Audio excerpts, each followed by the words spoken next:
So section C question number 1, fill in the blanks. तो ये जो ब्लैंक्स है इसमें आपको फिल करना है। तो ये कैसे करते हैं वो जान लेते हैं। देखो 8/12 है, ठीक है। इसे अगर हम सिंप्लीफाई करते हैं तो 4 2 8 एंड 4 3 12। तो 8/12 इज इक्वल टू क्या हो गया, 2/3। 2/3 को हम लिखेंगे 6 क्या लिखेंगे, ये ये सवाल है। अब देखो 2 में हमने कितने का मल्टीप्लाई किया कि 6 हो गया, 3 का मल्टीप्लाई किया।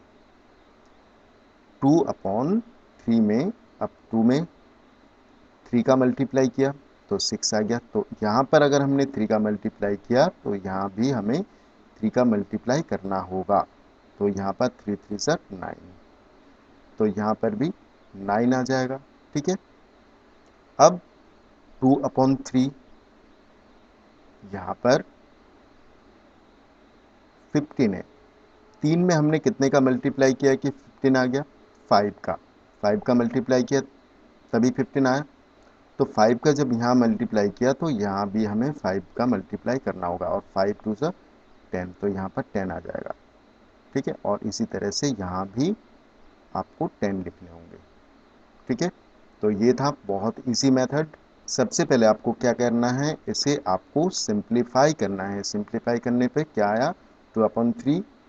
2/3 इज इक्वल टू 6 अब 6 में क्या आएगा, 2 में हमने कितने का मल्टीप्लाई किया कि 6 आ गया, 3 का मल्टीप्लाई किया तभी 6 आया।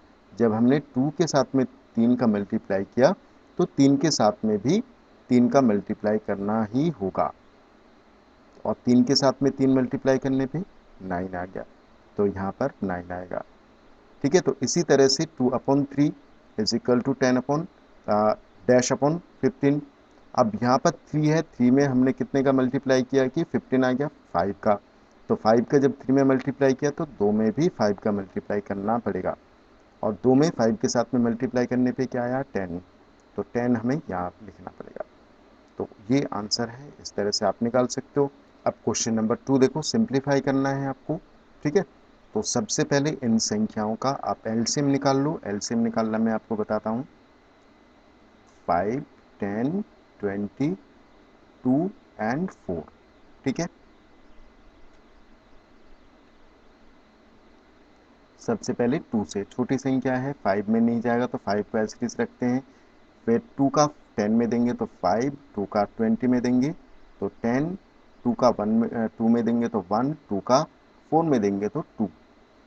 इस प्रकार अब किसका देते हैं, फिर से 2 का, क्योंकि 10 और 2 दोनों में ही 2 का डिवाइड हो सकता है। 5 को 5 रखते हैं, 5 को 5 रखते हैं, 2 5 से 10, 1 1 में नहीं जाएगा, और 2 में 1 से। अब देखो यहाँ पर 5 से फिर से जाएगा, तीनों ही 5 से डिवाइड हो सकता है। तो यहाँ पर 5 1 से 5, 5 1 से 5, 5 1 से 5, 1 एंड 1। तो इसका एलसीएम कितना आ गया, 2 into 2 into 5 is equal to 20, ठीक है। तो यहाँ पर इनका वो रख लेते हैं, एलसीएम रख लेते हैं 20। 20 में देखो इस 5 का डिवाइड करना है, मैं आपको बता देता हूँ। 20 में डिवाइड करना है 5 का, क्या आया 4। 4 का मल्टीप्लाई करना है इस 2 से, क्या आया 8। तो यहाँ पर आपको क्या रखना है 8 माइनस में। अब इस 10 का 20 में डिवाइड करोगे, आएगा 2। 2 का मल्टीप्लाई 3 से, 3 2 6, प्लस 20 का 20 में डिवाइड, आया 1। 1 का मल्टीप्लाई 7 से, 7 1 7, माइनस 2 का डिवाइड 20 में, आया 10। 10 का मल्टीप्लाई 1 से, 10 1 10, माइनस 4 का डिवाइड 20 में, आया 5। 5 का मल्टीप्लाई 5 से, आया 25, ठीक है। यहाँ तक तो इजी था। अब देखो जो प्लस में है उसे एक तरफ कर लेते हैं, जो माइनस में है उसे एक तरफ कर लेते हैं। तो देखो यहाँ पर 8 एंड 7 ये दो प्लस में हैं, और माइनस में कौन कौन है, -6 कॉमन ले लिया माइनस, तो -6 प्लस 10 प्लस 25।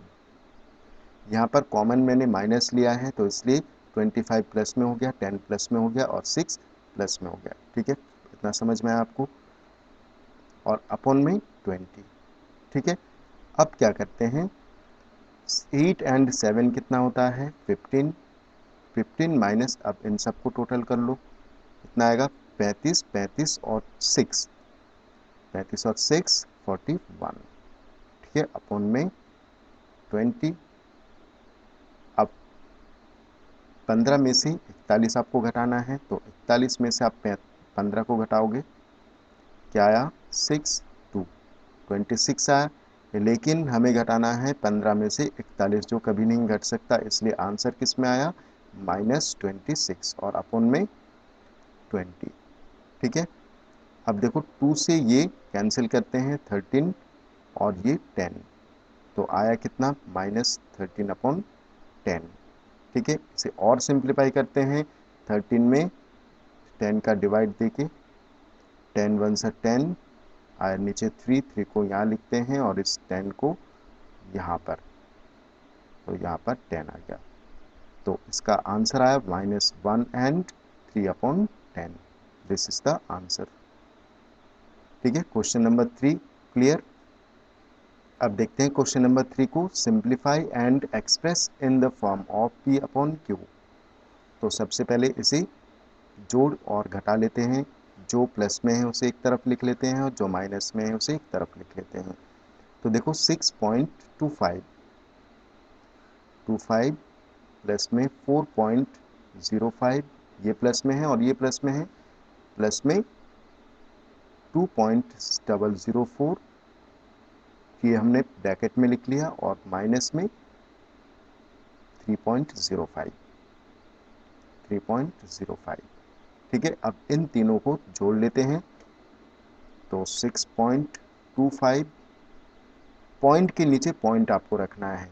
ठीक है, 4.05, 4.05, फिर 2.004, 2.004, यहाँ पर एक जीरो और ऐड कर देते हैं, कोई फर्क नहीं पड़ता, इसके बाद में पॉइंट के बाद में अगर कोई संख्या है, नेचुरल नंबर है, नेचुरल नंबर के बाद में अगर जीरो लगाते हैं तो कोई फर्क नहीं पड़ता उसकी संख्या पर।